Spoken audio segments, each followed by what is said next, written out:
buenas noches, bienvenidos a Desacuerdo. Esta noche vamos a tener un programa especial, vamos a hablar de una encuesta que ha producido recientemente la CAS y la FES. Una de las tendencias actuales del mundo es un problema que no solamente está sucediendo, un problema diría yo que no solamente está sucediendo en Bolivia, es la polarización. La polarización que se ha hecho efectiva no solamente en nuestro país, sino en los distintos países del mundo y que parece que tiene enconados a dos grupos enguerrillados, parece que tienen dos posiciones irreconciliables, irreconocibles, y esto definitivamente está afectando al modo de convivencia de nuestra sociedad. Es así que a través de un proyecto llamado Unámonos, la CAS y la FES han posibilitado la primera encuesta de polarización en Bolivia. Nosotros en El Desacuerdo esta noche hemos invitado a dos especialistas que de alguna manera tienen que ver con esta encuesta, les vamos a contar más adelante, para analizar estos resultados que son tremendamente interesantes y que tienen que ver con cómo afecta la polarización en la psiquis de los bolivianos, ¿no? Es decir, este no es un tema menor, porque estamos hablando del modo de convivencia, ¿no es cierto?, que ahora mismo tenemos en nuestro país y que estamos generando para los que vienen, es decir, en qué tipo de sociedad van a vivir los que vienen. Este tema me ha parecido tremendamente interesante, vamos a analizar lo dicho con los dos especialistas, porque algo que por supuesto ha generado y ha contribuido a profundizar una polarización que ya venía sucediendo en el país, definitivamente ha sido el conflicto del 2019, que ha generado en la mayoría de los bolivianos sentimientos de miedo, sentimientos de inseguridad, sentimientos de preocupación, sentimientos de una serie de sentimientos. Y luego la pregunta posterior, ¿cómo se cura todo esto, ¿no? A la fecha vemos que esto no se está curando y que algunos grupos incluso están ahondando esas heridas que de pronto deberíamos preocuparnos por sanar. Quédese con nosotros en este desacuerdo. Vamos a hablar esta noche de la primera encuesta de polarización que se ha realizado en nuestro país. Volvemos a Desacuerdo. Esta noche, como lo hemos anunciado, vamos a hablar de la primera encuesta de polarización que se ha realizado en nuestro país. Esta noche tengo un panel un poco más reducido de lo que normalmente tiene Desacuerdo, porque quiero reservarme un poco más de tiempo para analizar con estos dos especialistas y también aprovechar esta encuesta para participar yo misma con algunas opiniones. Quiero darte la bienvenida, Ana Lucía Velasco. Ana Lucía, que te agradezco mucho que siempre colaboras con este programa. Tú eres responsable del proyecto Unámonos y por lo tanto has estado siguiendo naturalmente muy de cerca toda la realización de esta encuesta, así que te agradezco esta noche estar con nosotros. Muchísimas gracias a ti, Susana, por la invitación y por el espacio para socializar la encuesta. Con nosotros también está Rafael Loaiza. Rafael es sociólogo, bienvenido a este desacuerdo. Rafael, también has estado mirando muy de cerca cuáles son los resultados de esta encuesta, así que me interesa tu opinión, sobre todo en algunos temas que has venido trabajando ya hace muchos años atrás. Muchísimas gracias, Susana, encantadísimo de estar acá. Bien, vamos a empezar contigo, Anita. Sabemos que hay polarización en Bolivia, ¿no? Eso creo que no necesita una encuesta, de pronto eso se siente en la calle, no vamos a problematizar una cosa que de pronto lamentablemente es evidente, ¿no? Pero yo quisiera que nos expliques, Anita, cuál es el clivaje o la contradicción principal la que está polarizando nuestra sociedad. Quería empezar diciendo que, aunque parece súper obvio que hay polarización, justamente cuando comenzábamos con el proyecto, cuyo objetivo es intentar mitigar la polarización en el país, muchas voces nos decían, no hay polarización, es solamente en los medios, o solamente los políticos, la sociedad está bien, no pasa nada, ¿no? Por eso era tan importante tener la encuesta, para tener datos y no depender tanto de, digamos, la idiosincrasia o el pensamiento de un analista o de otro. Y en ese sentido, lo que nosotros hemos encontrado es que como sociedad, desde el 2019, que es lo que nos hemos enfocado más en la encuesta en intentar medir, nuestras identidades y divisiones políticas se han convertido en el primer clivaje como que ha terminado como rompiendo todas nuestras otras espacios de interacción, todos nuestros puentes sociales que ya habían. Es decir, Si antes yo podía existir en este país siendo colla, siendo camba, siendo indígena, siendo no indígena, siendo clase media, clase baja, con todas las diferencias, con el racismo, el clasismo, con todos los problemas del país, después del 2019 esto se ha hecho muchísimo más difícil. Y hay un tema muy particular con la polarización. Diversidad de ideas, personas que piensan distinto van a haber siempre, y de hecho es algo deseable, es algo bueno y es algo que nosotros como proyecto y desde la encuesta no queremos demonizar.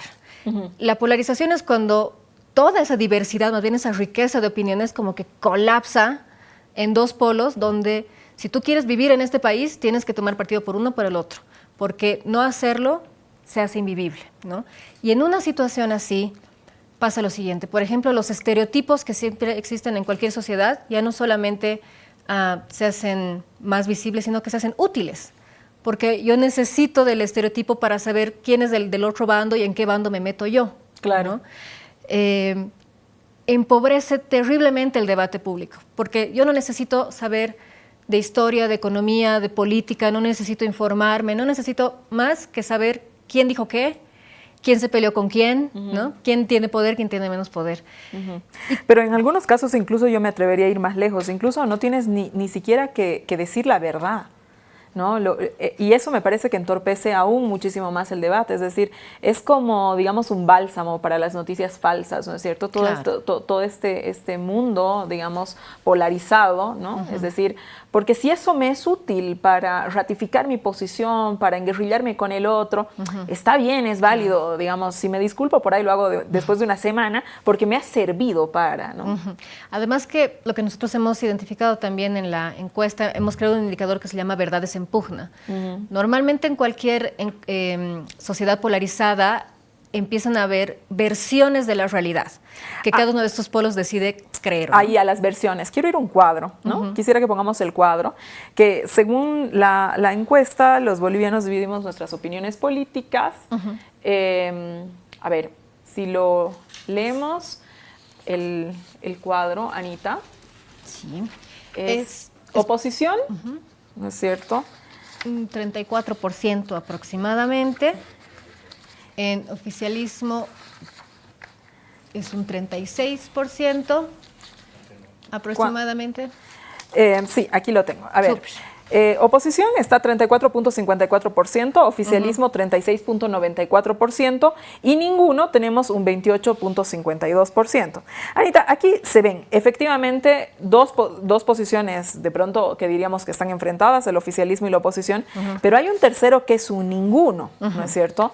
Entonces, ahí yo te repreguntaría y digamos que haciendo de abogada, ¿no es cierto?, de la sociedad, por decirte como, digamos, atendiendo un poco lo que te decían, de pronto esas opiniones no estamos tan polarizados. Hay un ninguno que casi, ¿no es cierto?, es un 30% de la sociedad que no está ni con uno ni con el otro.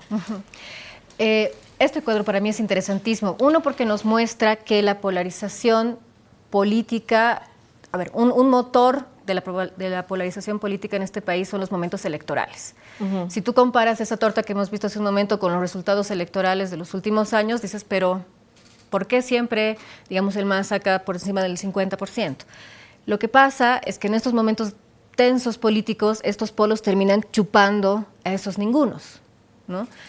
Muy a pesar de su posición política, ¿no? Que puede ser que ellos no sean oficialmente ni de oficialismo ni de oposición, pero la coyuntura y las circunstancias le terminan, digamos, obligándolos a tomar partido. Eso es una cosa, digamos, más o menos normal en momentos electorales, pero después de lo que hemos vivido el 2019 y después de estos tensos momentos que ya superan el momento electoral y son continuos en nuestra sociedad, esos ningunos son los que se ven continuamente chupados por los polos, inclusive dentro de, digamos, oficialismo y oposición. Estoy seguro que hay posiciones moderadas y eso es lo que hemos encontrado también. Hay en el país, si bien, digamos, hay estas tres, digámosles, identidades políticas, solo un tercio de toda la población boliviana está especialmente, le hemos llamado nosotros, radicalizada. Es decir, su identidad política se ha convertido en una identidad personal, ya no solamente en una opinión política o en una postura política. Por ejemplo, hemos encontrado que 30.58% de los bolivianos se siente traicionado cuando ve que un político que le gusta está hablando con un político del otro bando, digamos. O sea, no admite un debate plural. ¿Cuánto? 30.58, un tercio. Un tercio. Igual 31.45 dentro de este tercio nos ha dicho que ha estado dispuesto a votar por alguien que no les gusta con tal de no ver ganar al que más odian o detestan o no quieren ver en el poder. O sea, están dispuestos a votar, a sacrificar su voto, ¿no? A votarlo a la basura, por decirlo así, con tal de no ver al otro en el poder. Y hay un 29% que piensa que aquel que piensa distinto a mí, políticamente hablando, es muy distinto a mí. ¿No? Sobre eso, Anita, ¿cuán sólidas son estas? Porque evidentemente estás arrojando unos datos que de pronto, bueno, pueden ser muy duros también, ¿no? Al momento de decir, bueno, ¿cómo nos relacionamos luego de esto como sociedad? Pero yo te quiero preguntar también sobre cuán sólidas son estas posturas polarizadas, es decir, ¿cuán sólida es esta polarización, digamos, ¿no? Porque ahí ves el grupo de los ningunos que nosotros hemos visto en ese cuadro y es un grupo que es un 30%, ¿no es cierto? Entonces, estos ningunos, quiero decir, van a lograr traer a su mundo de ningunos, ¿no? A las gentes de la polarización, o es que necesariamente estos terminan como decías, chupados, ¿no? por alguno de los polos. ¿Cómo ves? ¿Tienes algún dato que pueda explicar esa solidez? La solidez se la ve en los datos que te he mostrado hace un momento de lo que la gente está dispuesta a hacer por lo que nosotros le hemos llamado en la encuesta tu tribu política. Yeah. ¿No? Yo me siento traicionado si alguien de mi tribu habla con alguien de la otra tribu, yo me siento traicionado, estoy dispuesto a votar por otro con tal de que la otra tribu no gane. Ahí uno ve radicalización. Por definición, y aquí el profesor en sociología no me va a dejar mentir, las identidades son cambiables, nunca van a estar escritas en piedra, son un fenómeno social, son una construcción social que responden a su coyuntura. Pero la coyuntura en Bolivia es sumamente polarizante. Justamente las dinámicas políticas se benefician mucho de estas polarizaciones. Sí, bueno, ¿no? Uno lo ve en el Congreso, ¿no? Tienes diputados, senadores que salen y dicen que eres un traidor el momento que te sientas en la Asamblea Legislativa a hacer lo que la Constitución te manda, que es hablar, digamos, ¿no? Y esos son los líderes. Claro, y esos son los líderes, ¿no? Sí, recuerdo que en algún espacio donde tú compartías, una diputada decía que consideraba una traición hablar con el otro. Y decía, ¿cómo se siente trabajar esta señora? O sea, si nosotros le estamos pagando para que hable, ¿no? Con el otro, es decir, en concreto, ¿no? A ver, vamos contigo, Toto. Cuando hablamos de las identidades que son sólidas, tienden a mostrar verdades incompatibles entre sí, ¿sí? ¿No? Y quiero mostrar el siguiente cuadro. Vámonos, Carla, con el cuadro, por favor. ¿Vamos con el cuadro, por favor? Bien. Si lo podemos, ¿me ayudas, Carlita, con la lectura del cuadro? Aquí está. A ver, ¿hubo fraude en las elecciones 2019? ¿No es cierto? La pregunta es, ¿hubo fraude en las elecciones? Si hubo fraude, tienes un 49%. No hubo fraude, un 39%. No aplica, un 10%. Luego, ¿hubo golpe de Estado? Tienes, si hubo golpe de Estado, un 45%. No hubo golpe de Estado, un 44%. No aplica, un 9%. La siguiente pregunta es, ¿cuál es la forma de organización política que le parece la más adecuada en el país? Es el cuadro que aparece, ¿no es cierto? Es el Estado plurinacional de Bolivia, aparece con un 54%, parecido más o menos al resultado que obtiene Arce.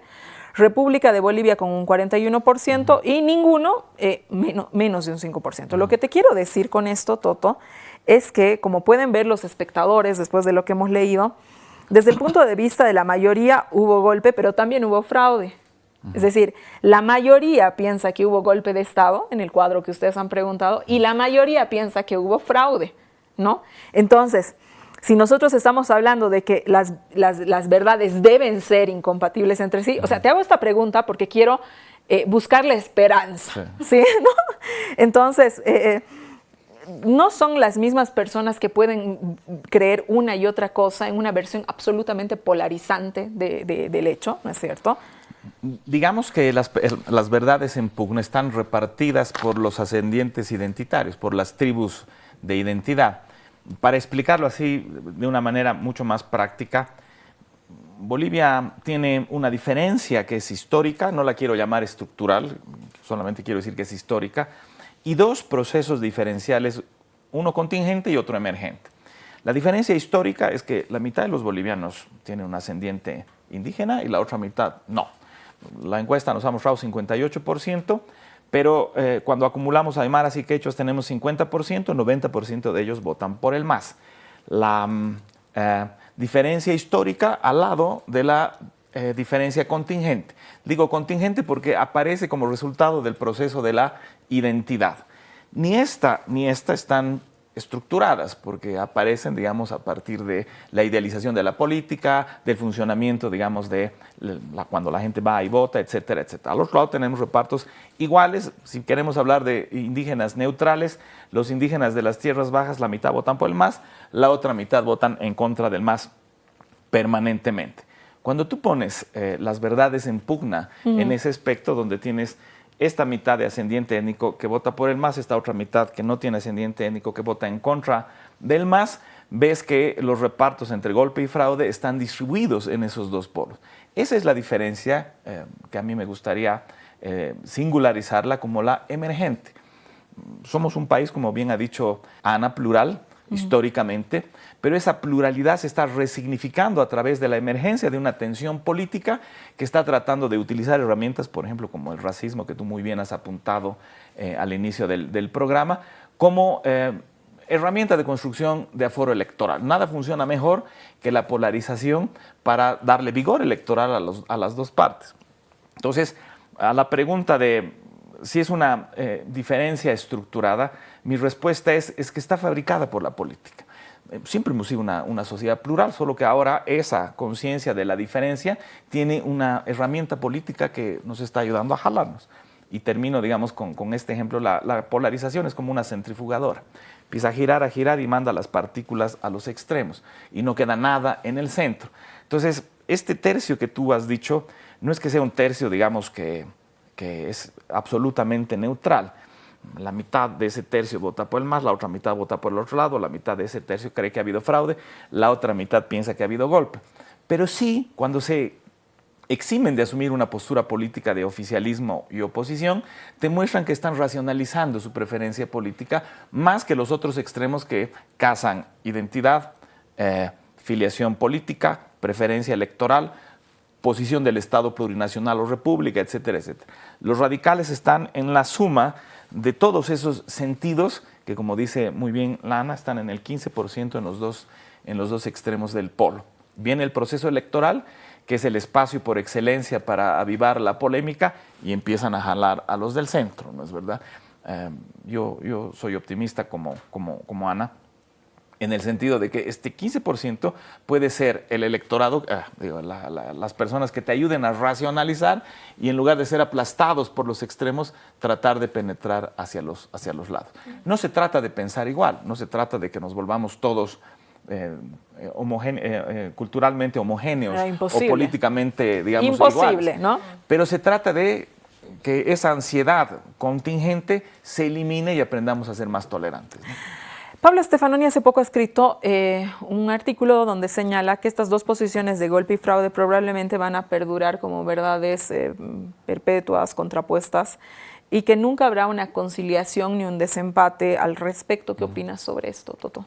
Yo, con todo respeto al tema, quiero decir que el debate fraude-golpe es absolutamente irrelevante porque las personas actúan en función a lo que creen.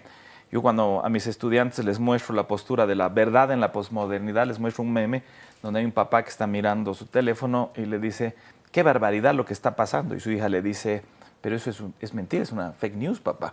¿Cómo va a ser fake news si dice exactamente lo que pienso? La gente no está meditando sobre la realidad, sino sobre la utilidad que tiene su narrativa para lo que quiere. ¿Durará, no durará el debate, digamos, entre golpe y fraude? Ahorita entrar, digamos, a discernirlo y a tratar de dirimirlo sobre las bases de la verdad es improductivo para, digamos, expandir la tolerancia, ¿no es verdad? A ver, hay un cuadro que me parece interesante. Carla, ¿qué tal si vamos con el cuadro? Que es, quiero hablarlo, pero no puedo, ¿no es cierto? Es decir, donde aquí hay un 58, ¿es, Carla? Por ciento, es que no lo veo bien, perdón. un 66.83% que quiere hablar de política, pero no puede hablar de política. Ese dato, ¿qué piensas sobre eso, Toto? Tal vez Ana nos pueda dar, digamos, una explicación más profunda en relación a la parte de los valores, pero mi percepción en relación a eso es que hay una especie de estrés postraumático del 2019 y una sensación de que nos estamos haciendo un daño inmenso entre los bolivianos. Y estas personas, que los bolivianos somos por excelencia súper políticos, sí, pero que ahora, digamos, no quieran involucrarse en la política es porque precisamente la política ha sido instrumentalizada como la herramienta del daño y de la diferencia. Y yo creo que ese es un dato al que hay que prestarle atención para precisamente un poco despolitizar al país. Me parece que estamos demasiado politizados y la politización nos obliga a concentrarnos en las diferencias en lugar de buscar los espacios donde, no digo que no existan las diferencias, pero que estas diferencias sean tratadas con más tolerancia.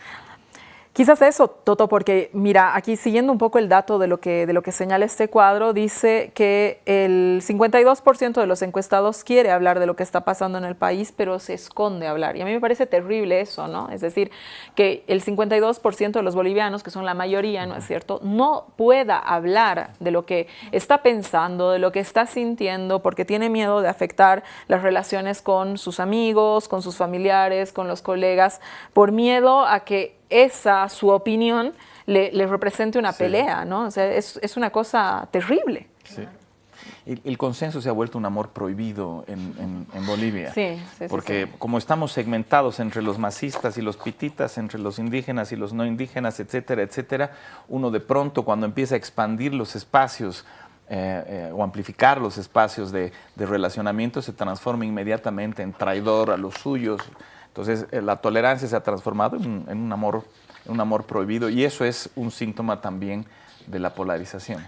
Voy a ir a otro apunte que hace la propia encuesta. Y ustedes han hallado que la mayoría de los bolivianos ha sufrido una crisis de sentimientos, lo decía en la introducción del programa, ¿no? Vamos al cuadro, por favor. Sentimientos, temor, ansiedad, rabia, ¿no? El 63,32% afirma que la crisis del 2019 le ha causado miedo y nerviosismo. Claro, hemos tenido una crisis de magnitudes mayores, ¿no? El 58,34%, digamos que un 60% de la población afirma que le ha causado rabia e ira, ha tenido arrebatos al hablar con otros sobre este tema, ¿no? Es decir, 6 de cada 10 bolivianos han estado afectados por esta crisis. Contanos un poco sobre esa exploración de sentimientos. A ver, Anita, contigo. Creo que es lo que tú hablabas al principio. Un tema bien importante de la polarización no es solamente como que a nosotros, tal vez como analistas políticos, nos llama siempre la democracia está en peligro, las instituciones, la gobernabilidad, que sí son cosas importantes, pero el precio social, el impacto en el tejido social que ha tenido y que está teniendo esta polarización es muy fuerte y no lo estamos visibilizando, ¿no? Bien decías, están estas personas que recuerdan el 2019 con miedo o con rabia. Tenemos a la mitad del país autocensurado. Hay otro dato que nos dice que hay un 20% de personas que han tenido que cortar lazos por completo con alguien por algún tema referido al 2020 y al 2019. Entonces, si una sociedad, si el remedio, digamos, de la polarización va a través del diálogo, del debate plural, de la tolerancia, ¿dónde puede cuajar, digamos, dónde puede nacer toda esa tolerancia si no podemos hablar entre nosotros? Si cuando recordamos los últimos hechos nos da miedo o nos da rabia, o si de buenas a primeras hemos tenido que cortar lazos porque ya se ha hecho invivible, ¿no? Hay una herida abierta muy grande que nos perjudica absolutamente a todos, del bando en el que estés, del lugar de donde vengas, ¿no? Cualquier sociedad, gobierno, líder que esté intentando sacar adelante al país y que paralelamente esté dándole fuerza a la polarización, está borrando con el codo lo que está escribiendo con la mano, porque mientras el tejido social esté herido, no va a haber sociedad que gobernar, ¿no? En algún momento esas heridas van a ser muy difíciles de administrar. Creo que todavía estamos con números, como es la primera encuesta no podemos hacer comparación como estábamos antes o como vamos a estar después, pero que son manejables. pero hay que prestarle mucha atención al impacto que tiene la violencia política en la salud mental de los bolivianos. Y violencia política me refiero no solo a los grandes acontecimientos horrorosos que hemos visto, asesinatos, violaciones, personas heridas, pero gente que no puede confiar en sus vecinos, gente que sale a la calle y le insultan, gente que tiene que vivir a diario una especie de acoso por cualquier tema político, ¿no? Entonces, mientras esas cosas no se resuelvan, por eso le poníamos en la encuesta como el deshilachamiento del tejido social. No está totalmente roto, pero es un hilito, y como tú lo empiezas a jalar y es cuestión de segundos que se descomponga. Sí, como que después de todo lo que dices, como que te da ganas de hacer una reflexión y un llamado también, ¿no?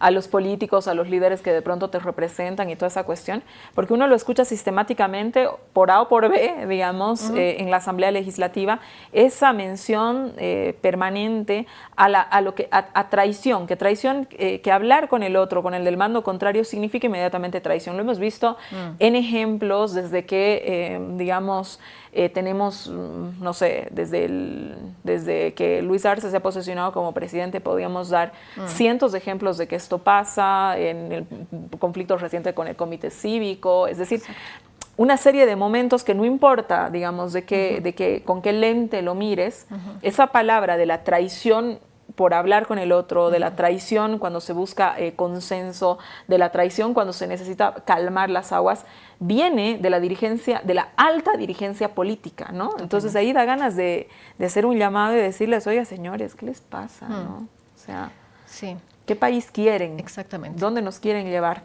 Vámonos a un corte, volvemos con Toto Loaiza, le voy a hacer algunas preguntas sobre el tema de racismo y discriminación.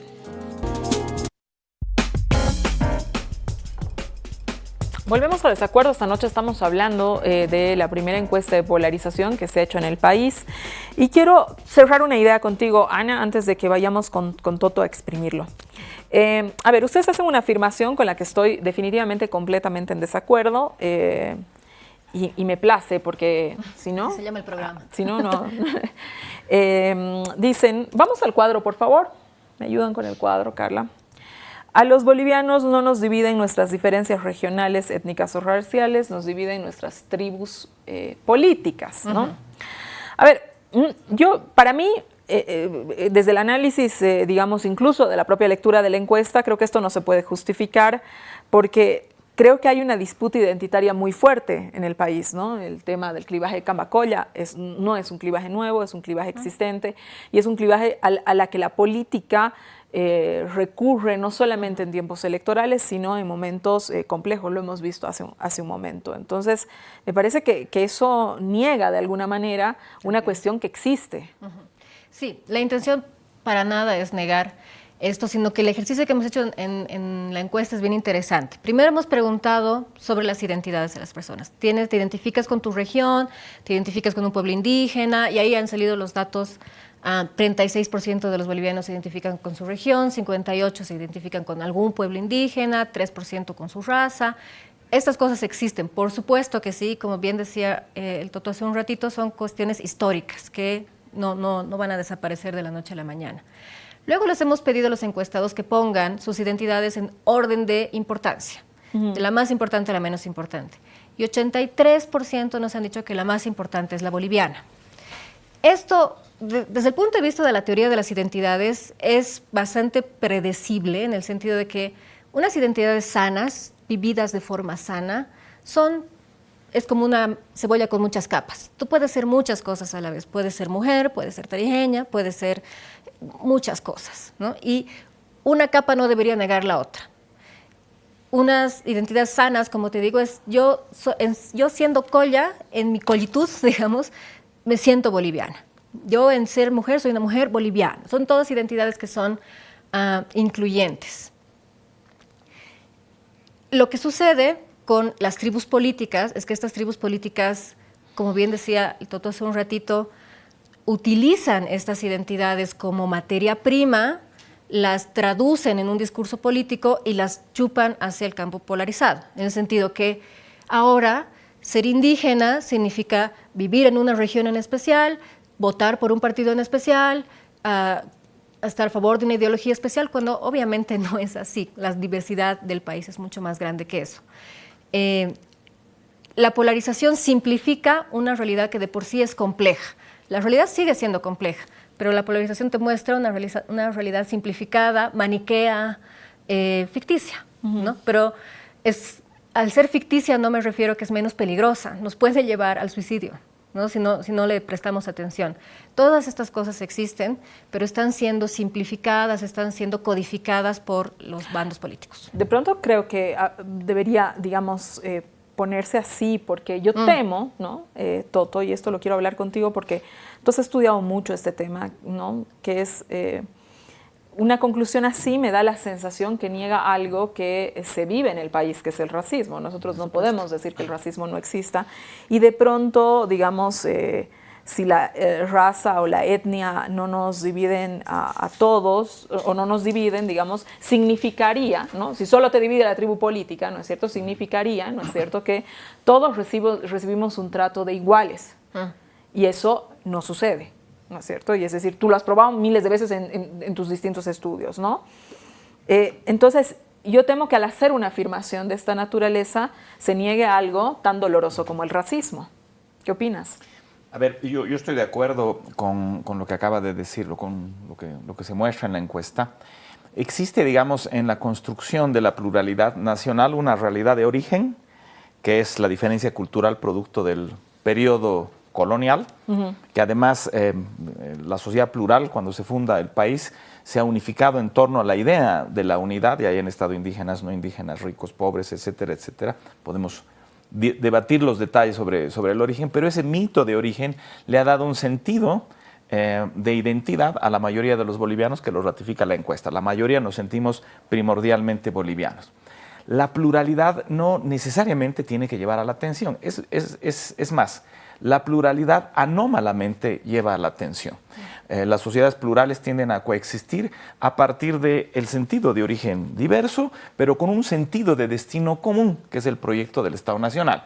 Digamos, el volver al mar era en una época, digamos, aquel sentido de destino que teníamos nosotros, el sueño americano para los gringos, las Malvinas para los argentinos o el Mundial para los argentinos. Ese sentido de estamos yendo todos al mismo lugar y aun cuando en el origen somos diferentes, en el destino vamos a un mismo lugar. Yo pienso que el racismo es contingente a la identidad étnica, que no porque seamos diferentes en el origen tenemos necesariamente que estar tensionados en la vida cotidiana y al otro lado. Ahora, tú dices muy bien, el racismo es nuestra anomalía pendiente y las tensiones han politizado a las identidades y han creado la ilusión de que existe una pugna. Yo personalmente pienso que esa pugna no es histórica, no es real, esa pugna es... O sea, ¿no existe el racismo?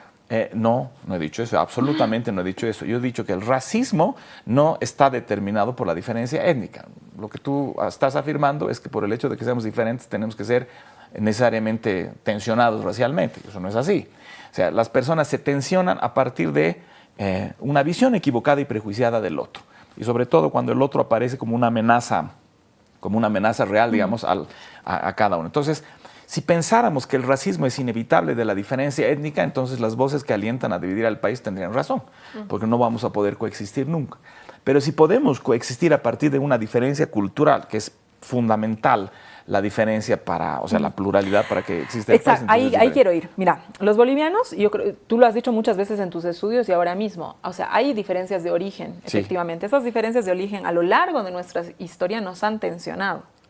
Es decir, no es nuevo esta cuestión de la desconfianza que existe entre lo indígena y lo no indígena. Esto no es un mito, no es una construcción de ahorita, no ha venido con el MAS, no nada de aquello, ¿no es cierto? Es decir, eso existe, lo has estudiado tú, ¿no?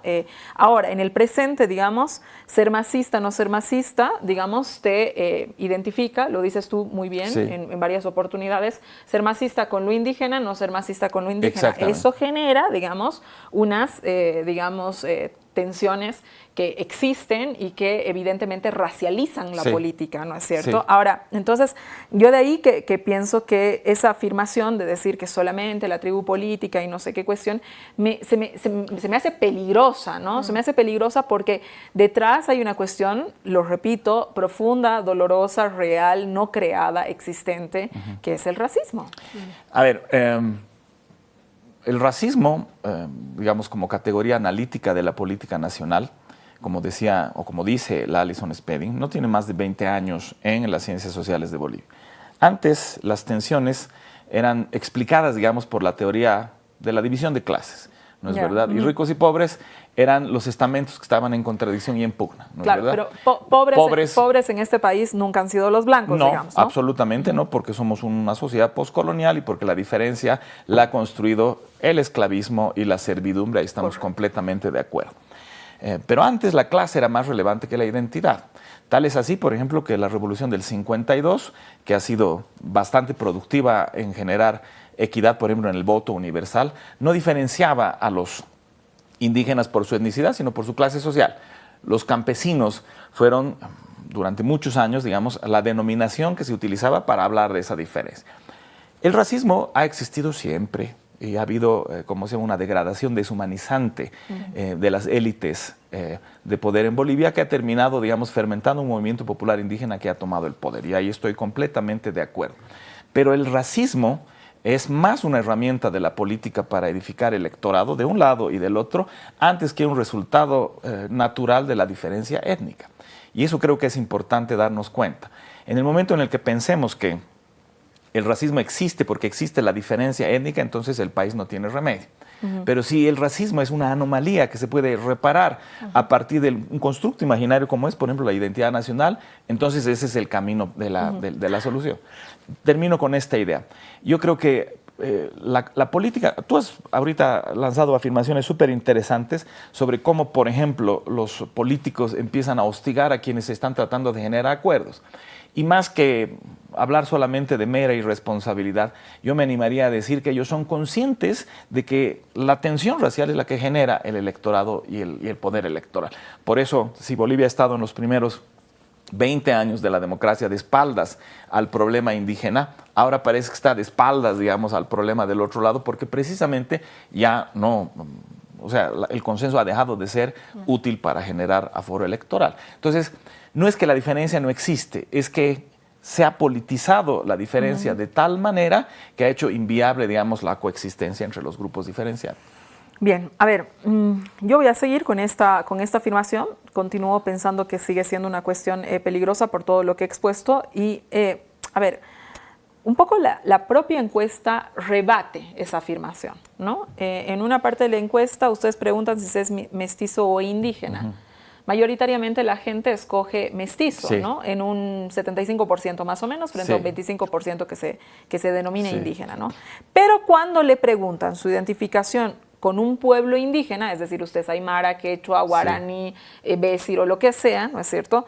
Eso sube al 60%, ¿no es cierto? Sí. Entonces, ahí claramente, ¿no? En ese cruce, me parece, ¿no es cierto? O sea, cuando me dices indígena, no soy indígena, pero cuando me dices, oye, pero tú eres aymara, sí soy aymara. Entonces, ahí existe, ¿no es cierto? Eso a mí me hace ruido, me parece que es una disonancia que nos está avisando algo. Si un ciudadano no puede decir que es indígena, pero es aymara, pero sí se dice aymara, o un ciudadano no puede decir que es indígena y a la vez se considera quechua, es decir, ahí nos están diciendo algo, ¿no es cierto? Por eso yo, digamos, digo, cuidado con la afirmación. Claro. ¿No? Y yo, mira, ahorita que lo has puesto tan claramente con esta explicación, es precisamente la prueba de lo que decía Lana. ¿Por qué? Porque las personas no quieren estar en los polos que han sido degradados. No te degradan por ser aymara, te degradan por ser indio. No te degradan por ser mestizo, te degradan por ser cara panza, etcétera, etcétera. Nadie quiere estar en los subordinados y degradados, que son históricamente los indígenas. Entonces, nadie se reconoce a sí mismo como un indio Y nadie quiere ser el segregador, el racista, el blanco, ¿no es verdad? Que ha sido como singularizado como la personificación de quien está degradando al otro. Esta es una pregunta de control que sirve realmente para separar lo racial de lo étnico en el sentido de la construcción nacional. Todo el mundo se refugia al medio. Y cuando tú ves el comportamiento del medio, de los que están, de los que se autoafirman como mestizos, indistintamente votan por un lado o por el otro. En cambio, cuando ves la diferencia de la autoafirmación étnica con el voto, ahí logras ver a los estamentos que están, digamos, mucho más visibles. La gente está separando claramente las percepciones raciales, o lo que yo he denominado la personificación racial, de la identidad étnica. Y ese dato que tú has mostrado es precisamente la prueba de que la gente hace esa separación. Pero la hace la separación por lo que tú indicas, ¿no? Y eso me parece que es un factor que no es menor, ¿no? Digamos, como estamos hablando de mecanismos de convivencia, de cómo, ¿no? Es decir, ¿por qué yo que soy aymara no puedo decir libremente que soy indio? Tal vez es por la polarización, perdón que me meta, claro, pero justamente de ahí viene, ¿no? Es decir, precisamente, ¿no es cierto? Entonces, de ahí, ¿no? Es precisamente por la polarización, precisamente porque no quiero estar en la categoría de los históricamente degradados, etcétera, etcétera. Es ahí donde, en sus respuestas exactamente, donde me preocupa la afirmación, ¿sí? Porque yo creo, digamos, y esto, ¿no? Que esta herida del racismo, más allá de que efectivamente yo coincido contigo, Toto, que se ha politizado, que se usa como herramienta para y toda esa cuestión, no podemos negar que es la gran herida nacional. Sí, claro. totalmente. Creo que algo que es fundamental, entiendo tu observación y la acepto totalmente. Lo que a nosotros nos importa mostrar desde la encuesta es decir, mira qué grave estamos, qué mal está el país, pero hay esta oportunidad. Si identificamos y entendemos que esta forma en la cual estamos enfrentándonos entre bolivianos no tiene que ser así, nuestras identidades étnicas no tienen que ser nuestra lápida. No tienen que ser dolorosas, ¿no? Exacto. Y para cerrar, digamos, esa tu idea, universalmente la gente no tiende a identificarse racialmente. ¿Por qué? Porque la racialidad es la percepción que tiene el otro de uno. Yo me conozco a mí mismo culturalmente, sé quiénes han sido mis papás, mis abuelos, etc. Mi ascendiente genealógico es mi ascendiente cultural.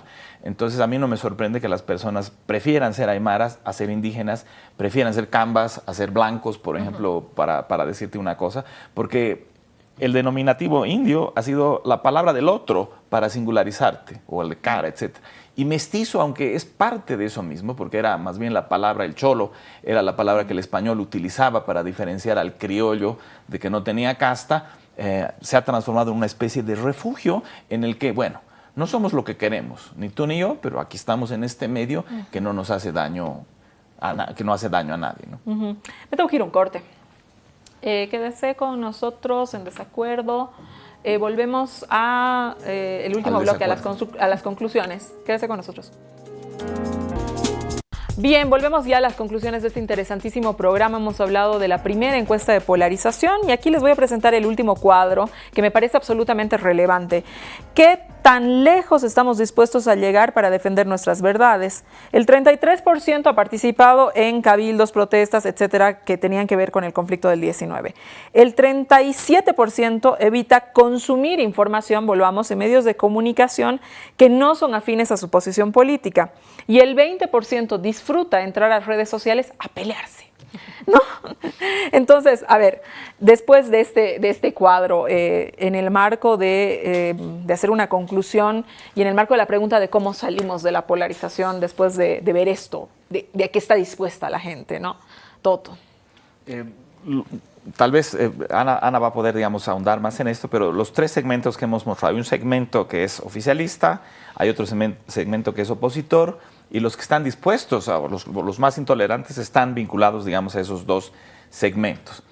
Claro, es ese 33%, que no importa si es oficialista o opositor, pero es ese 33% que está dispuesto a todo. Exacto, los 15 que están además 15% a la izquierda y el 15%, digamos, a la derecha, que están absolutamente dispuestos a todo. El medio es la oportunidad en la medida en que está dispuesto a tolerar al otro, está dispuesto a aceptar al otro, aun cuando tenga su propia preferencia electoral y aun cuando tenga su propio sentido de origen, digamos, distinto, diferenciado, que pertenezca a un grupo indígena o no pertenezca a un grupo indígena. Entonces, ¿cómo arreglamos a los extremos? Los extremos son difíciles de arreglar. Lo que tenemos que hacer es hacer que la base del medio se empiece a expandir para que la polarización se reduzca. No queremos un partido único, o sea, no queremos, digamos, una hegemonía política. Perdón, voy a corregir eso que acabo de decir. Sí, porque no a pesar que estamos haciendo campaña, ¿a qué partido? Yo iba a preguntar cuál. Queremos que la gente respete al otro cuando tiene una preferencia política diferente y que aceptemos la existencia no solamente del otro con su personalidad cultural, sino el otro con su personalidad política también. La tolerancia es la que se tiene que expandir. No tenemos que borrar las diferencias, lo que tenemos que hacer es aumentar la amplitud de la tolerancia, ¿no? Anita, lo mismo. A ver, lo que hemos encontrado en la encuesta con este tercio es que hay unas minorías muy ruidosas, dispuestas a todo, que están deshumanizando al resto, y unas mayorías autosilenciadas, ¿te acuerdas de ese 52% que no quiere hablar de política? Que son pues carnada fácil, ¿no? Son presa fácil para los radicales de los extremos. Entonces, uno de los efectos de la polarización es que al convertir a los políticos en los protagonistas de lo que está pasando en el país, también pareciera que por ellos pasara la solución. Y nos desempodera por completo como ciudadanos y nos volvemos totalmente dependientes de las decisiones. Si ellos quieren hablar, entonces se arregla. Si ellos no quieren hablar, nos peleamos, ¿no? Tenemos que recuperar nuestra agencia como ciudadanos. Por ejemplo, si 52% de los bolivianos están callados, somos una mayoría los que no queremos hablar ya de política porque no queremos hacer daño al otro. Pero la propia encuesta dice que es por encima del 50% de la gente que quiere hablar de política, pero que no lo hace para no dañar la relación. Exactamente. Y a lo que me iba es que las personas que se identifican con este número y dicen, sí, es verdad, yo prefiero no hablar porque no quiero pelearme con las personas, tenemos que empezar a romper esa cámara de eco que les sirve mucho a los políticos, a los polos que están generando esta polarización. A ese 41% bueno, creo que era un 30 y algo, que está dispuesto a perder su voto con tal de no ver ganar al otro, tiene que empezar a recuperar el valor de su voto, a empezar a recuperar la capacidad que tiene de escoger con su voto más cosas que simplemente castigar al otro. Toda esta tolerancia de la que hablaba el Toto hace un rato es necesaria, pero la verdad es que es imposible a menos de que no nos pongamos a hablar en serio de los impactos en nuestra salud mental que ha tenido la violencia política. Tú no le puedes exigir a una persona que ha sido víctima que tolere a su victimador. Y la tragedia de la que estamos ahorita en Bolivia es que todos hemos sido victimadores de alguien y victimados por alguien después de todo lo que nos ha pasado el 2019, ¿no? Entonces, si no se toman en serio esas heridas, si no se abren espacios donde la gente pueda contar lo que le ha pasado sin miedo a que le digan, es que tú eres un pitita, es que tú eres un masista, es que tú eres así, es que tú eres asá, no va a haber espacio para que esa tolerancia que es deseable sea realmente posible, ¿no? Uh-huh. Bueno, les agradezco a los dos haberse dado cita esta noche en Desacuerdo para hablar de algo tan necesario, ¿no? Que es cómo salimos de esta polarización política, en el sentido ¿cuál? ¿No? En el sentido básicamente de que la polarización política está dificultando la convivencia de los bolivianos. Hoy día vemos, digamos, en todas estas semanas hemos visto muchas menciones dentro de los propios partidos políticos que también están en un proceso complejo, digamos, de construcción, de consensos dentro de las propias fuerzas políticas, y eso me parece que tiene que ver con un reflejo de lo que está pasando en la sociedad. Los partidos políticos son el reflejo de lo que sucede en la sociedad. Y entonces toca, ¿no? Me parece que frenar un ratito, parar un ratito y apostar por algo que es mucho mayor, digamos, que un interés partidario en particular, que es el bien común, que es qué les vamos a dejar a las generaciones que vienen, que es qué tipo de sociedad en la que vamos a querer vivir. Yo como anécdota solamente les cuento, me ha pasado, en Desacuerdo tiene menos de un año al aire, y me ha pasado de invitar a gente de distintos bandos políticos que no quieren darse cita en este programa porque se van a encontrar con el otro. Y eso me parece absolutamente terrible, ¿no? Y eso está pasando no solamente en un programa de televisión, que puede ser, digamos, lo de menos, pasa en el almuerzo del domingo, que no vas a ir a encontrarte con un tío porque no lo soportas, no soportas su postura política. Y entonces eso me parece que es un daño terrible, que estamos en la misión de empezar a pensar y enmendar. El modo de convivencia es un tema del que tenemos que empezar a hablar. Gracias por habernos acompañado esta noche en Desacuerdo. Quédese con la programación de RTP, conmigo hasta el siguiente domingo. Muy buenas noches.